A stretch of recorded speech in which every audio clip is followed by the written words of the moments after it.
umva ukuri ujye wisomera Bibiliya. Bibiliya irimo ubwenge bwose bw'umwuka n'ubwenge bwose bwo mu buzima busanzwe. Gusoma Bibiliya bituma umuntu aba imfura.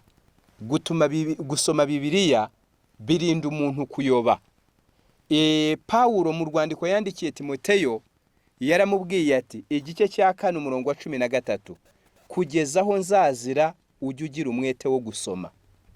Bibiliya si igitabo cyanditswe n'ubuhanga bw'abantu, ni igitabo cyanditswe n'abagaragu b'Imana bo mu nzego zitandukanye, cyokora bose bamurikiwe n'umwuka w'Imana. Mu bacyanditse harimo Mose wari umuhanga n'intiti y'umunyamategeko, harimo Amosi wari umushumba agira inka, harimo Petero w'umurobyi, harimo n'abadokiteri nka Luka. Ntabwo cyanditswe kubw'ubwenge bw'umuntu, ahubwo cyanditswe n'abantu bo mu nzego zitandukanye, cyokora bose bamurikiwe n'umwuka w'Imana.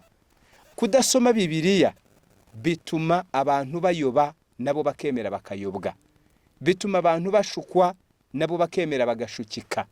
Umuntu akakubwira ati kora kuri radiyo yanjye urakira, reba inomero kuri televiziyo, wohereze kuri mobile money, isengesho nagusengeye uririhe urakira. Abantu bakabyemera. Umva ukuri ujye wisomera Bibiliya. Umva ukuri, udasoma Bibiliya ararindagira, udasoma Bibiliya arayobwa. Umuntu akakubwira ati amazi y'umugisha ukemera ukayafata.